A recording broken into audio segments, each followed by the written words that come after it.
ईश्वरଙ୍କ पवित्र नाम रे आपण माननकु समस्तंकु नमस्कार जनाए। ता संगे संगे आज शिक्षा मध्यकु आपण मानकु प्रत्येकंकु स्वागत करूअछि। प्रिय श्रोता, आज शीर्षकटी हेला उत्तम जीवन साथी। आपण माने उत्तम जीवन साथी होई परिबे जदि आपण माने परमेश्वरंकर वाक्य को शुणती। तो आसतु आज आम परमेश्वरंकर वाक्य को शुणा। प्रिय श्रोता, उत्तम साथी बा उत्तम जीवन साथी हेबा निमंते कौन आवश्यक अटे, केमिति हेबा आवश्यक अटे, से विषय नहीं आज आम शिखिबा। तो आज शिक्षा निमंते केतोटी भागरे मु बांटीची, ताहा होची 5टी पदरे मु आपमानक निकटरे प्रकाश करिया को चेष्टा करछि। तो प्रथमटी होची बी ए गॉड लिसनर। आमने उत्तम जीवन साथी हेबा पई जदि इच्छा करूछु ताहाले आमानकु परमेश्वरक वाक्य को सुनिबा हेबो। परमेश्वरंकर वाक्य जदि आमे शुणुना हो बा परमेश्वरंक आज्ञा जदि आमने मानिना हो मानुना हो ताहले आमने केबे मध्य एक उत्तम लाइफ पार्टनर बा उत्तम जीवन साथी हेई परिबा नाही। जदि आमने परमेश्वरंक वाक्य को शुनिबा, परमेश्वरंक वाक्य को पालन करिबा, ताहले यह सुनिश्चित जे आम माने एक उत्तम जीवन साथी होई परिबा। प्रिय श्रोता, यही तबदेश तार 1 पर्वर 7 पद कुहे सदा प्रभु को भय करिबा हेउची ज्ञानर आरंभ मात्र। जदि जने व्यक्ति परमेश्वर वाक्य श्रवण करती ताहेले परमेश्वर प्रति तांकर भय आसी जाए। परमेश्वर समस्त गुप्त विषय सब देखि पारंती, बुझी पारंती, जानी पारंती, एही भय तांको जीवन मध्य को आसी जाए। तो आमे जदि आम जीवन रे एक उत्तम जीवन साथी हेबा इच्छा करूछु ताहेले परमेश्वरकर वाक्य को शुणिबा को आमे निजको बाध्य करू। काहेकि ना परमेश्वर ही आमानकर सृष्टिकर्ता। जदि परमेश्वर का वाक्य जदि आमे शुणुना हो केबे मध्य आमे उत्तम व्यक्ति ही पारिबा नाही। प्रिय श्रोता, मने पकांती एक सुंदर परिवार थिला आदम और हवांक परिवार। जे पर्यंत से माने परमेश्वर का वाक्य को शुणुथिले, परमेश्वर का वाक्यर आज्ञाकारी थिले, से माने उत्तम जीवन साथी हेई थिले।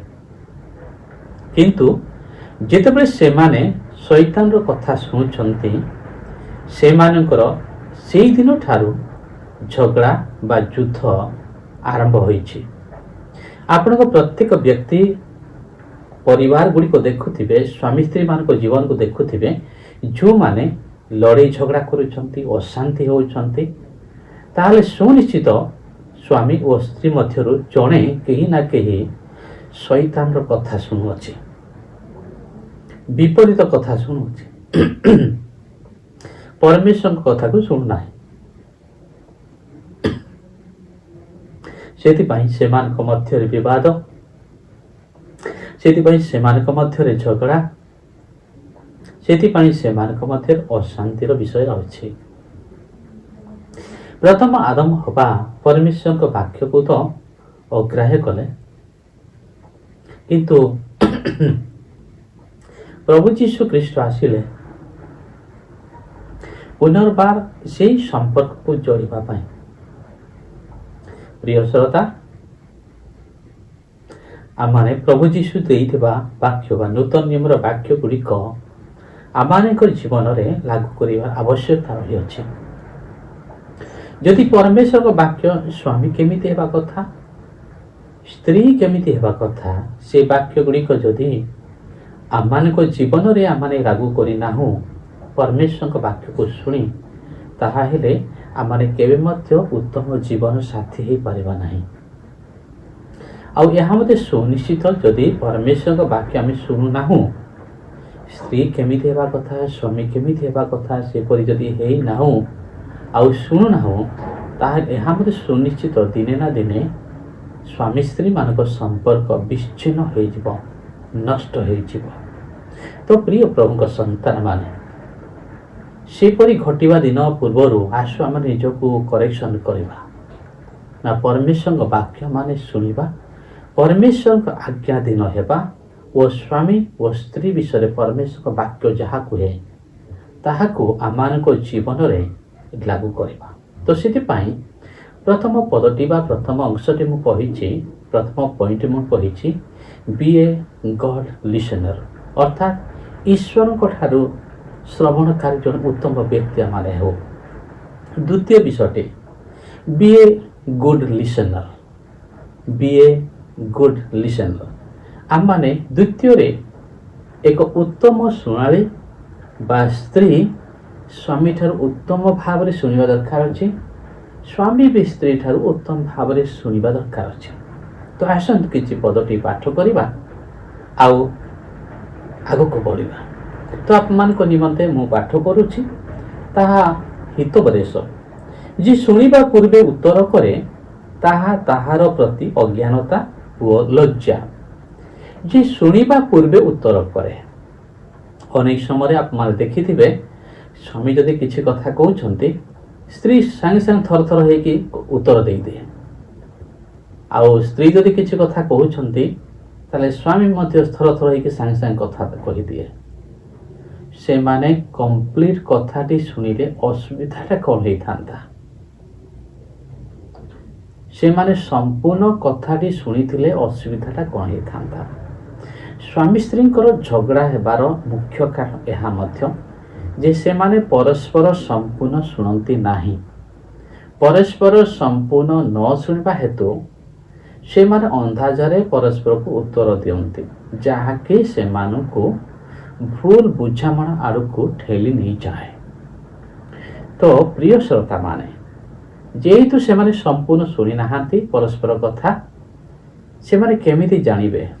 तो सेतिपाई पुनर्बार से हित पदटी मो पढ़ुअछि जे शुणिबा पूर्वे उत्तर करे, जे शुणिबा पूर्वे उत्तर करे ताहार प्रति अज्ञानता। यदि से संपूर्ण कथाटी शुणी थांता ताहाले से जानी थांता ते कौन से कहिले बोली, जेहेतु से संपूर्ण कथाटी शुणी नाहांती सेतिपाई जे कौन उत्तर से देबे ताहा प्रति अज्ञानता माने ज्ञानर कथा हेबो नाही। सेतिपाई ज्ञानर कथा कहिबा पाई हेले जणे आउ जनक कथा को उत्तम भाव में शुणिबार अति आवश्यकता अछि। प्रिय श्रोता मु आपण मानकु एनकरेज करिया पाई कहे परमेश्वर वाक्य अनुसार सावधान करिया चाहे, परमेश्वर वाक्य अनुसार करेक्शन करिया चाहे। आपण माने स्वामी स्त्री अछंते, स्वामी स्त्री अटंती, जदि आप स्वामी स्त्री अटंती ताले परस्पर हृदयर कथा शुणिबा पाई काहे इच्छा करू नाहांती। जदि परस्पर कथा शुणिबा को इच्छा करू नाहांती जणे आउ जण कथा हेले ताले आपण माने कहा सहित कथा हेबे काहे ना आउ आपण माने कहा सहित परस्पर हृदयर कथा को कहिबे बोली भाबुचंती। एमिति किए अछि जहाँको निकटरे आपण माने निजर संपूर्ण सब कथा कहि पारिबे। टिके भाबी दियंतु, टिके भाबी देखंतु आपण माने स्वामी स्त्री जदि हेइछंती परस्पर कथा जदि संपूर्ण शुणु नाहांती ताहेले आपण माने काहार कथा शुणिबे बा आपण माने काहाकू निजर संपूर्ण कथा को कहिबे। प्रिय श्रोता संपूर्ण भूल करुछंती जदि परस्पर संपूर्ण कथा जदि आपण माने शुणु नाहांती माने यह केवल मनुष्य विरुद्ध रे भूल करू नाहांती, यह आपण माने परमेश्वर विरुद्ध रे भूल करुछंती। ଯଦି ସ୍ୱାମୀ ସ୍ତ୍ରୀ କହୁଛନ୍ତି, ସ୍ତ୍ରୀ ଯଦି ସମ୍ପୂର୍ଣ୍ଣ ସ୍ୱାମୀର କଥା ଶୁଣୁନାହିଁ ତାହେଲେ ପରମେଶ୍ୱର ଦେଖୁଛନ୍ତି କି ନାହିଁ? ସ୍ତ୍ରୀ ଯଦି ସ୍ୱାମୀକୁ କହୁଛନ୍ତି, ସ୍ୱାମୀ ଯଦି ସ୍ତ୍ରୀଙ୍କର ସମ୍ପୂର୍ଣ୍ଣ କଥା ଶୁଣୁନାହାନ୍ତି ତାହେଲେ ପରମେଶ୍ୱର ଦେଖୁଛନ୍ତି କି ନାହିଁ? ଆପଣମାନେ କାହାକୁ ସାକ୍ଷୀ ରଖିକି ବାହା ହେଇଛନ୍ତି? ଆପଣମାନେ କାହାକୁ ସାକ୍ଷୀ ରହିକି ବାହା ହେଇଛନ୍ତି? ଯେତେବେଳେ ଶପଥ କରିଥିଲେ ଦୁଃଖରେ ବା ସୁଖରେ ପରସ୍ପର ପାଇଁ ଆପଣମାନେ ସହଯୋଗ କରିବେ, ଶୁଣିବେ, ପରସ୍ପର କଥା ଶୁଣିବେ, ପରସ୍ପର ଯତ୍ନ ନେବେ, ଏଇ କଥା ଗୁଡ଼ିକ ଆପଣଙ୍କ ଜୀବନ ପାଇଁ ପ୍ରତାରଣାପୂର୍ଣ୍ଣ କଥା ହେଇଥିଲା, ଶପଥ ହେଇଥିଲା ନା ବାସ୍ତବ ଶପଥ ହେଇଅଛି? ଆଉ କିପରି ସାହସ କରିଥିଲେ ଯେ ପରମେଶ୍ୱରଙ୍କ ସାକ୍ଷାତରେ ସେ ସବୁ ଶପଥ କରିଥିଲେ? ସେଇ ଶପଥ କରିଥିବା ପରମେଶ୍ୱର ଯେ ଆପଣଙ୍କ ଶପଥ ଶୁଣିଥିବା ପରମେଶ୍ୱର କ'ଣ ଆପଣଙ୍କ କଥା ଶୁଣୁନାହାନ୍ତି, ନା ଦେଖିପାରୁନାହାନ୍ତି, ନା ବୁଝିପାରୁନାହାନ୍ତି? ହେ ପ୍ରିୟ ଶ୍ରୋତା, ନିଜ ନିଜକୁ ସୁଧାରିବାର ସମୟ ଆସିଛି, ନହେଲେ ଆଗକୁ ଯାଇ ଆପଣଙ୍କ ପରିବାର ଧ୍ୱଂସ ହେବାର ସମ୍ଭାବନା ରହିଛି। ଯଦି ପରସ୍ପର କଥା ଶୁଣୁନାହାନ୍ତି ସମ୍ପୂର୍ଣ୍ଣ, ତାହେଲେ ଆପଣମାନେ ପରସ୍ପର ପ୍ରତି ଭୁଲ ଉତ୍ତର ଦେବେ।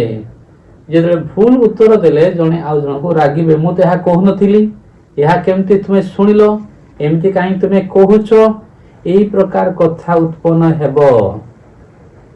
ଆଉ ସେଇ କଥା ଗୁଡ଼ିକୁ ଆପଣମାନଙ୍କୁ ପରସ୍ପରକୁ ନିଜ ନିଜର ଇଗୋ ରଖିବା ପାଇଁ ଆପଣମାନେ ପରସ୍ପର କାମୁଡ଼ା କାମୁଡ଼ି ହେବେ।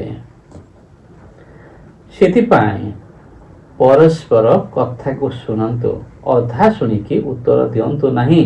ତାହା ଆପଣଙ୍କ ପାଇଁ କ'ଣ ହେବ? ଅଜ୍ଞାନତା ହେବ ଓ ଲଜ୍ଜା ହେବ, ଲଜ୍ଜିତ ହେବେ। ମୁଁ ଏହା କହୁନଥିଲି ତ, କେମିତି ଶୁଣିଲ ବୋଲି କହିଲେ, ନା ସେମିତି କହୁନଥିଲ, ସାଙ୍ଗେ ଉତ୍ତର ଦେଇଦେବେ। ତାପରେ ଆପଣମାନଙ୍କର ଫାଇଟିଂ ଆରମ୍ଭ ହେଇଯିବ। ସେଥିପାଇଁ ବି ଏ ଗୁଡ୍ ଲିସନର, ପରସ୍ପର କଥାକୁ ସମ୍ପୂର୍ଣ୍ଣ ଓ ଉତ୍ତମ ଭାବରେ ଶୁଣନ୍ତୁ।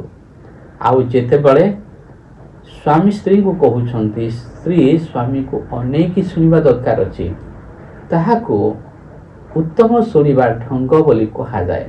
ଯଦି ସ୍ତ୍ରୀ ସ୍ୱାମୀକୁ କହୁଛନ୍ତି ତାହେଲେ ସ୍ୱାମୀ ମଧ୍ୟ ସ୍ତ୍ରୀଙ୍କ ଆଡ଼କୁ ଦେଖି ଚାହିଁକି ଶୁଣିବା ଦରକାର ଅଛି, ତାହାକୁ ଉତ୍ତମ ଢଙ୍ଗ ବୋଲି କୁହାଯାଏ, ଉତ୍ତମ ମେନର ବୋଲି କୁହାଯାଏ।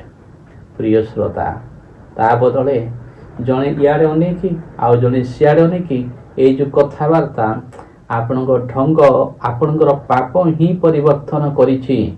ଆଉ ସେଇ ପାପ ଆପଣମାନଙ୍କ ମଧ୍ୟରୁ କାହା ନା କାହାର ଆପଣମାନଙ୍କୁ ଲଢ଼େଇ କରୁଛି। ଆପଣମାନେ ଈଶ୍ୱରଙ୍କ ଯୋଜନାକୁ ସଫଳ କରିବା ବଦଳେ ଶୈତାନର ଯୋଜନାକୁ ପ୍ରତ୍ୟେକ ଦିନ ସଫଳ କରୁଛନ୍ତି। ଯଦି ସ୍ୱାମୀ ଯଦି ସ୍ତ୍ରୀର କଥା ଶୁଣୁନାହାନ୍ତି ତାହେଲେ ସେ କାହା କଥା ଶୁଣିବେ? ସ୍ତ୍ରୀ ଯଦି ସ୍ୱାମୀର କଥା ଶୁଣୁନାହାନ୍ତି ତାହେଲେ ସେ କାହା କଥା ଶୁଣିବେ? ଏହା ସୁନିଶ୍ଚିତ ହେଇଯାଆନ୍ତୁ। ଏହା ଏକ ପ୍ରଭୁଙ୍କ ଦାସ ହିସାବରେ ଆପଣମାନଙ୍କୁ ଚେତାବନୀ ଦେଉଛି। ଯଦି ସ୍ୱାମୀ ଯଦି ସ୍ତ୍ରୀର କଥା ଶୁଣୁନାହାନ୍ତି ତାହେଲେ ସେ ସୁନିଶ୍ଚିତ ଶୈତାନର କଥା ଶୁଣୁଛନ୍ତି। ଆଉ ସ୍ତ୍ରୀ ଯଦି ସ୍ୱାମୀର କଥା ଶୁଣୁନାହାନ୍ତି ତାହେଲେ ଏହା ସୁନିଶ୍ଚିତ ଯେ ସେ ଶୈତାନର କଥା ଶୁଣୁଛନ୍ତି। ପ୍ରିୟ ଶ୍ରୋତା, ଆପଣମାନେ ଯେ ଶୈତାନର କଥା ଶୁଣନ୍ତୁ, ଏଥିପାଇଁ ଈଶ୍ୱର ଆପଣଙ୍କୁ ଏକାଙ୍ଗ ହେବା ପାଇଁ ସୃଷ୍ଟି କରିନଥିଲେ। ଆପଣମାନେ ପରସ୍ପର କଥାକୁ ଶୁଣନ୍ତୁ ବୋଲି ପରମେଶ୍ୱର ଆପଣମାନଙ୍କୁ ସୃଷ୍ଟି କରିଥିଲେ। ପ୍ରିୟ ଶ୍ରୋତା, ଆଉ ଏକ ପଦ ମୁଁ ପାଠ କରିବାକୁ ଚାହୁଁଅଛି, ତାହା ଯାକୁବ ପୁସ୍ତକ ତାର 1 ପର୍ବର 19 ପଦ। ତ ପ୍ରଭୁଙ୍କ ବାକ୍ୟରେ ଏପରି ଲେଖା ହେଇଛି, ହେ ମୋର ପ୍ରିୟ ଭାଇମାନେ, ତୁମ୍ଭେମାନେ ଏହା ଜ୍ଞାତ ଅଛ, ତୁମ୍ଭେମାନେ ଏହା ଜ୍ଞାତ ଅଛ ବା ଏହା ଜାଣିଅଛ କ'ଣ? ପ୍ରତ୍ୟେକ ଜଣ ଶୁଣିବାରେ ତତ୍ପର, ପ୍ରତ୍ୟେକ ଜଣ ଶୁଣିବାରେ ତତ୍ପର, କହିବାରେ ଧୀର, ପ୍ରତ୍ୟେକ ଜଣ ଶୁଣିବାରେ ତତ୍ପର ହୁଅ। ଯଦି ସ୍ୱାମୀ ବୁଝିପାରୁନାହାନ୍ତି ସ୍ତ୍ରୀର କଥାକୁ ତାହେଲେ ପଚାର ଦରକାର, କ'ଣ କହିଲା ଆଉ କୁହ ତ, ମୋତେ ଭଲସେ କୁହନ। ଯଦି ସ୍ୱାମୀ ସ୍ତ୍ରୀଙ୍କୁ କହୁଛନ୍ତି, ସ୍ତ୍ରୀ ଯଦି ଶୁଣିଲେ ନାହିଁ ଭଲସେ, ତାହେଲେ ସ୍ତ୍ରୀ ପଚାରିବା ଦରକାର ଯେ କ'ଣ କହିଲେ ଭଲସେ କୁହ ନା। ତତ୍ପର ହେବାର ଅଛି, ଶୁଣିବା ପାଇଁ ଇଚ୍ଛା ଜାଗ୍ରତ କରା ଅଛି, ତତ୍ପର ହେବାର ଶୁଣିବା ପାଇଁ, କୁହ କୁହ କ'ଣ କହୁଛ କୁହ। ଅନେକ ସମୟରେ ଜଣେ ଆଉ ଜଣଙ୍କୁ କହେ ତୁମର କଥା ହେବାକୁ ଇଚ୍ଛା ଲାଗୁନି, ତୁମ ମୁହଁ ଚାହିଁବାକୁ ଇଚ୍ଛା କରୁନି, ତୁମ ଭଏସ୍ ଶୁଣିବାକୁ ଇଚ୍ଛା କରୁନି। ପ୍ରିୟ ଶ୍ରୋତା, ଅନେକ ସ୍ୱାମୀମାନେ ଏ ପ୍ରକାର ସ୍ତ୍ରୀଙ୍କୁ କହନ୍ତି, ଅନେକ ସ୍ତ୍ରୀମାନେ ନିଜ ସ୍ୱାମୀମାନଙ୍କୁ ଏ ପ୍ରକାର କଥା କହନ୍ତି। ତାହେଲେ ସେମାନେ କାହାର କଥା ଶୁଣିବେ, କାହାର ମୁହଁ ଚାହିଁବେ? ସେମାନେ ଶୈତାନର ମୁହଁ ଚାହିଁବେ, ସେମାନେ ଶୈତାନର କଥା ଶୁଣିବେ। ଶୈତାନର କଥା ଶୁଣୁଥିବା ଓ ଶୈତାନର ମୁହଁ ଦେଖୁଥିବା ସ୍ୱାମୀ ସ୍ତ୍ରୀମାନେ ଏ ପ୍ରକାର କଥା କହିବେ, ମୁଁ ତୁମ ମୁହଁ ଦେଖିବାକୁ ଇଚ୍ଛା କରୁନି, ମୁଁ ତୁମ କଥା ଶୁଣିବାକୁ ଇଚ୍ଛା କରୁନି। ହଁ, ଶୈତାନ ମାନେ ସେମାନଙ୍କ ହୃଦୟରେ ଶୈତାନର ଯୋଜନା ଭିତରେ ବାନ୍ଧି ରଖିଲାଣି। ଅନେକ ସ୍ତ୍ରୀ ମାନେ ମୋ ସ୍ୱାମୀ ଏମିତି ହେଇଥାନ୍ତେ ବୋଲି ସ୍ୱପ୍ନ ଦେଖୁଛନ୍ତି ପାପରେ। ଅନେକ ସ୍ୱାମୀ ମାନେ ସ୍ତ୍ରୀ ବିଷୟରେ ମୋ ସ୍ତ୍ରୀ ଏମିତି ହେଇଥାନ୍ତା ବୋଲି ଭାବୁଛନ୍ତି ସ୍ୱପ୍ନରେ। ସେଥିପାଇଁ ନିଜ ସ୍ୱାମୀର କଥା, ନିଜ ସ୍ତ୍ରୀର କଥା ସେମାନେ ଶୁଣୁନାହାନ୍ତି। ସେମାନଙ୍କ ଭିତରେ ଶୈତାନ ଏକ ଭିନ୍ନ ଯୋଜନା ଦେଇଛି, ବ୍ୟଭିଚାର ଯୋଜନା ଦେଇଛି, ଖରାପ ଯୋଜନା ଦେଇ ସାରିଛି। ସେହି ଯୋଜନା ଧରିଥିବା ସ୍ୱାମୀ ସ୍ତ୍ରୀ ପରସ୍ପର କଥା ଶୁଣନ୍ତି ନାହିଁ। ତ ପ୍ରିୟ ଶ୍ରୋତା, ପ୍ରଭୁଙ୍କ ବାକ୍ୟ ଯାକୋବ ପୁସ୍ତକ 1:19 କୁହେ, ତୁମେ ଶୁଣିବାରେ ତତ୍ପର ହୁଅ ଓ କହିବାରେ ଧୀର ହୁଅ। ମାନେ କହିବାରେ ଧୀରେ ହୁଅ, ଶୁଣିବାରେ ତତ୍ପର ହୁଅ। ଜଣେ କହୁଛି ମାନେ ଶୁଣିବା ଦରକାର ଅଛି। ପୁଣି କ୍ରୋଧ କରିବାରେ ଧୀର ହୁଅ ଲେଖାଇଛି। ପୁଣି କ୍ରୋଧ କରିବାରେ ଧୀର ହୁଅ ଲେଖାଇଛି। କ୍ରୋଧ କରିବାରେ ଅନେକ ସମୟରେ ସ୍ୱାମୀ ସ୍ତ୍ରୀ ଚଞ୍ଚଳ ହେଇଯାଆନ୍ତି। ସ୍ୱାମୀ ସ୍ତ୍ରୀ ଚଞ୍ଚଳ ହେଇଯାଆନ୍ତି। ଜଣେ ରାଗିକି କହିଲେ ଆଉ ଜଣେ ରାଗିବା ଦରକାର ଅଛି କି? କୌଣସି ଜଣେ ବ୍ୟକ୍ତି ଭୁଲ କଲା, ସ୍ୱାମୀ ମନେକର ଭୁଲ କଲା, ସ୍ତ୍ରୀ ସାଙ୍ଗେ ସାଙ୍ଗେ ରାଗିବା ଦରକାର ଅଛି କି? ସ୍ତ୍ରୀ ମନେକର କୌଣସି ବିଷୟରେ ରାଗି ଯାଇଛି, ସ୍ୱାମୀ ରାଗିବା ଦରକାର ଅଛି କି? ସେମାନେ ଶତ୍ରୁ କି? ସେମାନେ ପୁରା ସ୍ୱାମୀ ସ୍ତ୍ରୀ। ଜଣେ କାହିଁକି ରାଗିଲା ବୋଲି ସେ କଥା ବିବେଚନା କରିବା ଦରକାର ଅଛି। ଜଣେ କାହିଁକି ବିରକ୍ତ ହେଲା ବେଳେ ଜଣେ ଭାବିବା ଦରକାର ଅଛି, ବିଚାର କରିବା ଦରକାର ଅଛି, ବିବେଚନା କରିବା ଦରକାର ଅଛି। ସେମାନେ କାହିଁକି ଇଏ ବି ରାଗିଲା ଯେମିତି ସେ ବି ରାଗୁଛି? ଏଇଟା କ'ଣ ସେମାନେ ଶତ୍ରୁ କି? ଯୁଦ୍ଧ କରିବା ପାଇଁ ବାହାଇଛନ୍ତି କି? ସବୁବେଳେ ଯୁଦ୍ଧ ହେବେ ବୋଲି ବାହାଇଛନ୍ତି କି? ଅନେକ ମୂର୍ଖତାର କାମ ଅନେକ ସ୍ୱାମୀ ସ୍ତ୍ରୀ ବର୍ତ୍ତମାନ କରୁଛନ୍ତି। ବୁଝିପାରୁନାହାନ୍ତି, ଜାଣିପାରୁନାହାନ୍ତି ସେମାନେ କ'ଣ କରୁଛନ୍ତି ବୋଲି। ଏହା ସବୁଠାରୁ ଦୁଃଖଜନକ ଅଟେ। କାରଣ ଈଶ୍ୱର ସେ ସମସ୍ତ ବିଷୟ ଦେଖୁଅଛନ୍ତି ନା। ନିଜ ଯଦି କିଛି ଭୁଲ ହେଇଯାଏ, ସାଙ୍ଗେ ସାଙ୍ଗେ ଭୁଲକୁ ମାନିଗଲେ କ'ଣ ଭୁଲ ହେବ? କ'ଣ ଭୁଲ ହେବ?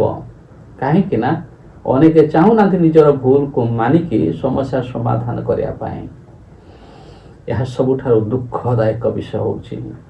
ଏଥିପାଇଁ ଈଶ୍ୱର ଆମମାନଙ୍କୁ ଅନୁଗ୍ରହ କରିଥିଲେ କି ତାଙ୍କର ପରିଚୟ ଆମେ ପାଉ, ତାଙ୍କ ଅନୁଗ୍ରହ ମାନଙ୍କୁ ଦେଲେ। ସେଥିପାଇଁ ଆମେ ପ୍ରଭୁଙ୍କ ନିକଟକୁ ଆସିପାରିଲେ। ଏଥିପାଇଁ ପ୍ରଭୁ ଆମମାନଙ୍କୁ ଅନୁଗ୍ରହ କରିଥିଲେ କି?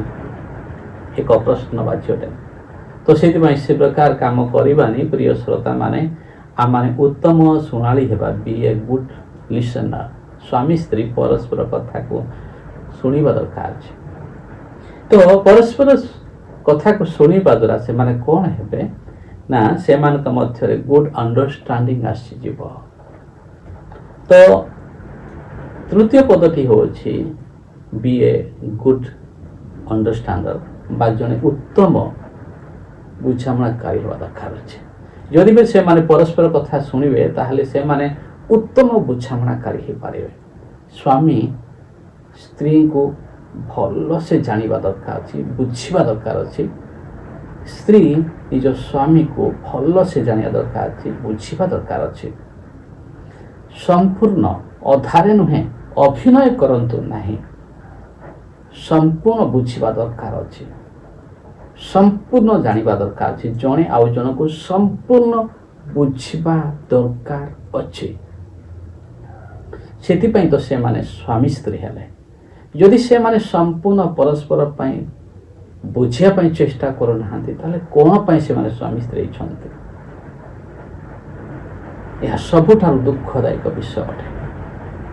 ସ୍ୱାମୀ ସ୍ତ୍ରୀ ଯଦି ହେଇଛନ୍ତି, ପରସ୍ପରକୁ ସମ୍ପୂର୍ଣ୍ଣ ବୁଝିବା ପାଇଁ ଆପଣମାନେ ସମୟ ଦିଅନ୍ତୁ, ଜାଣନ୍ତୁ। ଅଧା କଥା କହି ଅଧା କଥାକୁ ରଖନ୍ତୁ ନାହିଁ। ନିଜକୁ ଓପେନ କରନ୍ତୁ ପରସ୍ପର ନିକଟରେ, ସବୁ ବିଷୟରେ ଓପେନ ହୁଅନ୍ତୁ। ଯେଉଁ ଜାଗାରେ ଭୁଲ ହେଉଛି ନା ସେ ଭୁଲକୁ ସ୍ୱୀକାର କରନ୍ତୁ, ମାନନ୍ତୁ, ଆଉ ଉତ୍ତମ ପୁନର୍ବାର ଆରମ୍ଭ କରନ୍ତୁ। ପୁନର୍ବାର ଏକ ପ୍ରକାର ଭୁଲ କରନ୍ତୁ ନାହିଁ। ଉତ୍ତମ ଜୀବନ ଆରମ୍ଭ କରନ୍ତୁ, ଯେଉଁ ଜୀବନ କି ପରସ୍ପରକୁ ଉତ୍ସାହିତ କରିବ, ଯେଉଁ ଜୀବନ କି ପରସ୍ପରକୁ ଖୁସି ଦେବ, ଆନନ୍ଦ ଦେବ। ବୁଝିବାକୁ ଚେଷ୍ଟା କରନ୍ତୁ, ସବୁ ବିଷୟରେ ବୁଝନ୍ତୁ, ଗୋଟିଏ ବିଷୟ ନାହିଁ। ସ୍ୱାମୀ ସ୍ତ୍ରୀଙ୍କୁ ସମ୍ପୂର୍ଣ୍ଣ ସବୁ ବିଷୟରେ ବୁଝନ୍ତୁ, ସ୍ତ୍ରୀ ସ୍ୱାମୀକୁ ସମ୍ପୂର୍ଣ୍ଣ ସବୁ ବିଷୟରେ ବୁଝନ୍ତୁ। ଆଉ କେବଳ ବୁଝନ୍ତୁ ତାହା ନୁହେଁ, ସେଇ ସବୁ ବିଷୟରେ ସେମାନେ ଜଣେ ଆଉ ଜଣକୁ ସହଯୋଗ କରନ୍ତୁ। ବୁଝିବାର ଅର୍ଥ ହେଉଛି ଏହା, ପରସ୍ପରକୁ ସହଯୋଗ କରିବା ସବୁ ବିଷୟରେ। ପ୍ରିୟ ଶ୍ରୋତା, ଆପଣମାନେ ଉତ୍ତମ ଏକ ପରସ୍ପର ବୁଝିବା ବ୍ୟକ୍ତି ହେବା ଦରକାର ଅଛି, ପରସ୍ପରକୁ ଜାଣିବା ବ୍ୟକ୍ତି ହେବା ଦରକାର ଅଛି। ପରସ୍ପରକୁ ବୁଝୁନଥିବାରୁ, ପରସ୍ପରକୁ ଜାଣୁନଥିବାରୁ ଆପଣମାନଙ୍କ ଜୀବନରେ ଦୁଃଖ ଆସେ, ଅଶାନ୍ତି ଆସେ, ଝଗଡ଼ା, ସମସ୍ତ ମନ୍ଦ ବିଷୟ ଆସିଯାଉଛି। ସେଥିପାଇଁ ପରସ୍ପରକୁ ବୁଝନ୍ତୁ, ପରସ୍ପରକୁ ଜାଣନ୍ତୁ ଭଲସେ, ନିଜକୁ ଓପେନ କରନ୍ତୁ, ତାହେଲେ ଆପଣମାନେ ପରସ୍ପରକୁ ବୁଝିପାରିବେ। ଯଦି ପରସ୍ପରକୁ ବୁଝିଲେ ତାହେଲେ ବି ଏ ଗୁଡ୍ ଫ୍ରେଣ୍ଡ, ପରସ୍ପର ପାଇଁ ଏକ ଉତ୍ତମ ବନ୍ଧୁ ହେଇପାରିବେ। ପରସ୍ପରକୁ ଜାଣିବା ଦ୍ୱାରା ତ ପରସ୍ପରକୁ ବୁଝିବା ଦ୍ୱାରା ତ ଉତ୍ତମ ଏକ ବନ୍ଧୁ ହେଇପାରିବେ। ଆପଣ ନହେଲେ ଆପଣଙ୍କ ବନ୍ଧୁ ତ କେମିତି ଆସିବ ଯଦି ପରସ୍ପରକୁ ଜାଣିପାରିବେନି, ପରସ୍ପରକୁ ବୁଝିପାରିବେନି? ତାହେଲେ ପ୍ରିୟ ଶ୍ରୋତା, ଆପଣ ସେଥିପାଇଁ ଯଦି ସ୍ୱାମୀ ସ୍ତ୍ରୀ ହେଇଛନ୍ତି, ପରସ୍ପରକୁ ଭଲସେ ବୁଝନ୍ତୁ, ପରସ୍ପରକୁ ଭଲସେ ଜାଣନ୍ତୁ।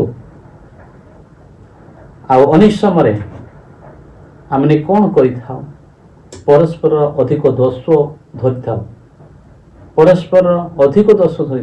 ଏହା ନ ହେଇ ପରସ୍ପରକୁ ଏନକରେଜ କରୁ, ପରସ୍ପରକୁ ଆମେ ଜାଣୁ ଉତ୍ତମ ଭାବରେ,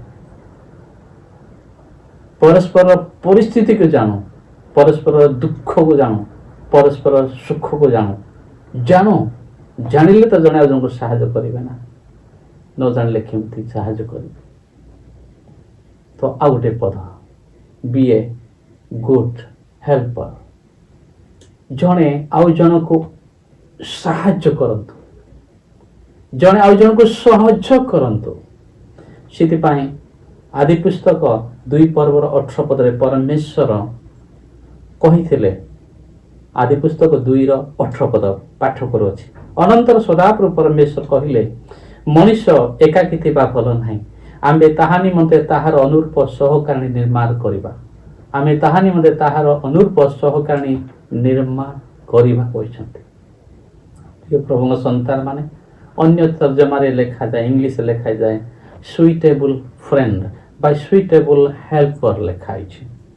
ପରମେଶ୍ୱର ହବାଙ୍କୁ ଏଥିପାଇଁ ସୃଷ୍ଟି କରିଥିଲେ ନା ହବା ଆଦମକୁ ସବୁ ବିଷୟରେ ସହଯୋଗ କରିବେ ବୋଲି, ସବୁ ବିଷୟରେ ସହଯୋଗ କରିବେ ବୋଲି। ପ୍ରିୟ ଶ୍ରୋତା, ସ୍ୱାମୀ ସ୍ତ୍ରୀ ସବୁ ବିଷୟରେ ପରସ୍ପରକୁ ସହଯୋଗ କରିବା ଦରକାର ଅଛି। ପ୍ରିୟ ଶ୍ରୋତା, ଏହା ଦୁଃଖର ସହିତ ମୁଁ ଆପଣମାନଙ୍କ ନିକଟରେ କହିବାକୁ ଚାହେଁ, ଯଦି ସ୍ୱାମୀ ଯଦି ସ୍ତ୍ରୀଙ୍କୁ ପ୍ରାଧାନ୍ୟ ଦେଉନାହାନ୍ତି, ପ୍ରଥମ ସ୍ଥାନ ଦେଉନାହାନ୍ତି, ତାହେଲେ ସେ ବହୁତ ବଡ଼ ଭୁଲ କରୁଛନ୍ତି। ସ୍ତ୍ରୀ ଯଦି ସ୍ୱାମୀକୁ ପ୍ରାଧାନ୍ୟ ଦେଉନାହାନ୍ତି, ପ୍ରଥମ ସ୍ଥାନ ଦେଉନାହାନ୍ତି, ତାହେଲେ ସେ ମଧ୍ୟ ବହୁତ ବଡ଼ ଭୁଲ କରୁଛନ୍ତି। ଜାଣିଛନ୍ତି ପରମେଶ୍ୱରଙ୍କ ବାକ୍ୟ କ'ଣ କୁହେ? ସେମାନେ ଏକାଙ୍ଗ ହେବେ ମାନେ ସେମାନେ ୱାନ୍ ଏକର ହେବେ, ୱାନ୍ ଫ୍ଲେଶ୍ ହେବେ। ଅର୍ଥାତ୍ ସେମାନେ ଏକତାର କଥାବାର୍ତ୍ତା କରିବା ଦରକାର ଅଛି। ଯେକୌଣସି ବିଷୟ ପାଇଁ ସେମାନେ କାର୍ଯ୍ୟ କରିବା ପାଇଁ ଯିବେ ବା କଥା କୁହାଯିବେ, ସେମାନଙ୍କ ମୁଖରୁ ଏକ କଥା ହିଁ ବାହାରିବା ଦରକାର ଅଛି। ଯଦି ଏକ ମନୋଭାବନା, ଏକ ଭାବ, ଏକ କଥାବାର୍ତ୍ତା ହେଇନାହିଁ, ତାହେଲେ ସେମାନେ परमेश्वर वाक्य अनुसार स्वामी स्त्री हे नाहांती से अयोग्य अटंती यदि परमेश्वर वाक्य से बारंबार शुणु भी जदि निजको एक करूना एक भावना करूना एक भावना एक मन केमिति हेबो ना परमेश्वर वाक्य को शुणा द्वारा ही ताहा हेबो ना परमेश्वर नियम रे परमेश्वर व्यवस्था रे परमेश्वर हमको आज्ञा दैछन हम एमती हेबा पय बोली जेतरे से परमेश्वर वाक्य अनुसार निजको सुजाड़िबे तेबे निश्चय से एक मन एक भावापन हेबो यदि से परमेश्वर वाक्य को मानिबे नाही ताहले से केबे मध्य एक ही पारिबे नाही आउ एक किए करि देबो नाही एक शैतान करई देबो नाही स्वामी स्त्री जे एक मने रुहंतु स्वामी स्त्री जे भलरे रुहंतु स्वामी स्त्री जे प्रेम रे रुहंतु यह शैतान केबे मध्य चाहे नाही काहे कि ना एकता रहिया पय परमेश्वर योजना करितले आ से एकता को नष्ट करिबा होची शैतान रो योजना अटे सेति पय अनेक स्वामी स्त्री मध्य आज प्रभु जीशु ग्रहण करिसंती चर्च जाउछंती बाइबल पढुछंती प्रार्थना करूछंती किंतु अनेक शैतान रो इच्छा को सफल करूछंती आपण मान को जीवन टिके देखंतु आपण परस्पर प्रेम रे अछंती तो एक मन रे कथा होछन तो एकता ही कथा होछन तो एक विषय ही कथा होछन तो सत्यता पय बंचुछन तो सत्यता पय आपण जीत करूछन तो सत्तर सपक्ष होछन तो निज निज को परीक्षा करंतु नहेले परमेश्वर दिने आपण को विचार करिवे परमेश्वर आदम को निमंते हवा को सृष्टि करिथिले सेही परमेश्वर आदम आउ हवा को अभिशाप भी दिने देले जो परमेश्वर आपन को स्वामी स्त्री हेबार अधिकार देइछंती आशीर्वाद करिछंती से परमेश्वर आपन को अभिशाप देई पारंती आपण माने परस्पर पाई केते विश्वस्त अविश्वस्त ताहा से देखु अछंती ताहा से जानु अछंती दिने से परमेश्वर आप मान को विचार करिवे सेति पाई समय थाउ थाउ आसंतु आम माने परमेश्वर निकट को फेरी जिबा जो प्रभु जो ए जगत रे आम मान को स्वामी स्त्री हेबा पई सुयोग देइछंती आपण मान को स्वामी स्त्री हेबा सुयोग देइछंती ताहा को एक उत्तम स्वामी भाव रे उत्तम स्त्री भाव रे निजको परमेश्वर को वाक्य अनुसार सजाड़ी परस्पर प्रति ध्यानवान जत्नवान और परस्पर प्रेम रहिया पई आशुआ माने प्रभु को वाक्य ध्यान हेबा ताहले प्रभु आप मान को आशीर्वाद करिवे रहिली नमस्कार।